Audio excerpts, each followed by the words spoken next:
പ്രിയ സുഹൃത്തുക്കളെ നമസ്കാരം. ഇത് കോട്ടയം മാഞ്ഞൂർ സൗത്ത് തെക്കേപ്പാടത്ത് കയ്യാലപ്പത്തിൽ ഒരു തിളക്കം കണ്ടുകൊണ്ട് അവിടുത്തെ താറാവ് കൃഷിക്കാർ അറിയിക്കുക. അതിൻ്റെ ഫലമായിട്ട് നമ്മളവിടെ ചെന്ന് കഴിഞ്ഞപ്പോഴത്തേനും കയ്യാല പൊളിക്കാൻ ആവശ്യപ്പെട്ടപ്പോഴത്തേനും കയ്യാല പൊളിച്ച് തന്നപ്പോഴത്തേനും കണ്ടത് 3 വലിയ പെരുമ്പാമ്പുകൾ മുട്ടയ്ക്ക് അടയിരിക്കുന്നതാണ്. അപ്പോൾ നമ്മുടെ ബാഗും കിറ്റുമൊന്നും അധികമില്ല. അതുകൊണ്ട് നമ്മൾ ആ പാടെ ബേജാറായിപ്പോയി. നമ്മൾ റെസ്ക്യൂ തുടങ്ങിയിട്ട് ആദ്യമായിട്ടാണ് ഇത്രയും വലിയ പെരുമ്പാമ്പുകളെ കാണുന്നത് തന്നെ. സത്യം പറഞ്ഞാൽ പേടിച്ചു പോയി. കാണാം, അടാറ് വലുത് 3 എണ്ണം. 3 പേരും മുട്ടയ്ക്ക് അടയിരിക്കുകയാണ്. 27 മുട്ട വീതം 3 പേർക്കും ഉണ്ട്. അപ്പോൾ ബാക്കി കയ്യാലകൾ പൊളിക്കാൻ പറഞ്ഞു. അവർ ബാക്കി പൊളിക്കുകയാണ്. ഇവരങ്ങോട്ടും ഇങ്ങോട്ടും വലിയ പൊത്താണ്. ഇപ്പത്തിൽ കൂടെ അങ്ങോട്ടും ഇങ്ങോട്ടും മൂവ് ചെയ്തുകൊണ്ടിരിക്കുകയാണ്. അപ്പോൾ ഞാനും കൂടെ കൂടിയാണ് കയ്യാലൊക്കെ പൊളിക്കാനായിട്ട് കൂടിയത്. നല്ല ഒരു കൽക്കെട്ടായിരുന്നു അത് ഒരു വിധത്തിലാണ് വലിച്ച് പൊളിച്ചത്. ആദ്യത്തേനെ വലിച്ച് വെളിയിലോട്ട് കൊണ്ടുവന്നാലും നാം റിങ് ചെയ്ത് ഇരിക്കുകയാണ്. ഈ മുട്ടയുടെ വട്ടത്തിൽ അവർ റിങ് ചെയ്തിരിക്കുകയാണ്, ചുറ്റിയിരിക്കുകയാണ്, മുട്ടയെ ചുറ്റി. അപ്പോൾ അതുകൊണ്ട് നമുക്ക് മുട്ട ക്ലിയറായിട്ട് എടുക്കുകയും ചെയ്യണം. മുട്ട നശിപ്പിക്കാൻ പാടില്ല. മുട്ട നശിപ്പിക്കാതെ വേണം നമുക്ക് എടുക്കാനായിട്ട്. നാം അവരെ കുഞ്ഞുങ്ങളെ വിരിയിച്ച് നമുക്ക് പുറത്തിറക്കേണ്ടതാണ്. അതുകൊണ്ട് മുട്ട ഒരിക്കലും നശിപ്പിക്കാൻ പറ്റത്തില്ല. അതുകൊണ്ട് ഒരു സെറ്റ് മുട്ടയാണ് ഇരിക്കുന്നത്. അതിൻ്റെ അപ്പുറത്ത് 2 സെറ്റ് വീതം അപ്പുറം ഇരിപ്പുണ്ട്. നമ്മുടെ ഈ ചാനൽ നിങ്ങൾക്ക് ഇഷ്ടമായെങ്കിൽ സബ്സ്ക്രൈബ് ചെയ്യുക, ലൈക്ക് ചെയ്യുക, കമൻറ്റ് ചെയ്യുക, ഷെയർ ചെയ്യുക. നിങ്ങളുടെ കൂട്ടുകാർക്കൊക്കെ ഷെയർ ചെയ്ത് കൊടുക്കുക. ഇങ്ങനെയുള്ള വിലപ്പെട്ട വിവരങ്ങൾ നമ്മൾ നിങ്ങളുമായിട്ട് പങ്കുവയ്ക്കുന്നതായിരിക്കും. 2 സെറ്റ് മുട്ട നിങ്ങൾക്ക് ഇതിനകത്ത് കാണാം. പേരും വലിഞ്ഞ് അപ്പുറത്തോട്ട് പോയി. 3ാമതിരിക്കുന്ന അങ്ങോട്ട് 2 കക്ഷികളും വലിഞ്ഞു പോയിട്ട് നമുക്ക് ആരെയും പിടിക്കാൻ പറ്റിയില്ല. അപ്പം നമ്മൾ 3ാമത്തെ ഭാഗം കൂടെ പൊളിക്കുകയാണ്. അപ്പോൾ ഒരാളെ പിടികിട്ടിയിട്ടുണ്ട്. ആളെ വലിച്ച് നമ്മൾ പുറത്തേക്ക് എടുക്കുകയാണ്. അത് ആദ്യം കിട്ടിയ ആളാണ്. പുള്ളിക്ക് വണ്ണവും നീളമൊക്കെ കുറവാണ്. കാരണം മുട്ടയുടെ അടയിരിക്കുന്നതുകൊണ്ട് ഇവർക്കെപ്പോഴും ഇച്ചിരി വൈരാഗ്യ ബുദ്ധി അല്ലെങ്കിൽ ആക്രമണ സ്വഭാവം കൂടുതലായിരിക്കും. അപ്പോൾ ഇവർ കൂട്ടിലൊക്കെ കയറാനായിട്ട് ബുദ്ധിമുട്ടാണ്. നമ്മളെ കടിക്കാനായിട്ട് ആക്രമിക്കാനായിട്ട് ശ്രമിക്കും.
പാക്ക് ചെയ്ത് വെച്ചിരിക്കുന്നു. ഫോറസ്റ്റ് ഡിപ്പാർട്ട്മെൻറ്റ് നോക്കിയിരിക്കുന്നു.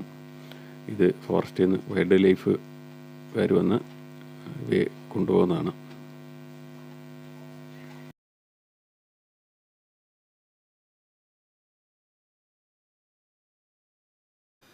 ഇത് കണ്ട് വളരെ ഈസിയാണെന്ന് ഓർത്ത് ആരും ഇത് അനുകരിച്ചേക്കരുത്. ഇത് പ്രത്യേക ട്രെയിനിങ്ങിലൂടെ മാത്രമേ നമുക്ക് ഈ നിലയിലെത്താൻ സാധിക്കുകയുള്ളൂ. അതുകൊണ്ട് ആരും ഇത് അനുകരിച്ചേക്കരുത്. അത് കുറ്റകരവുമാണ്.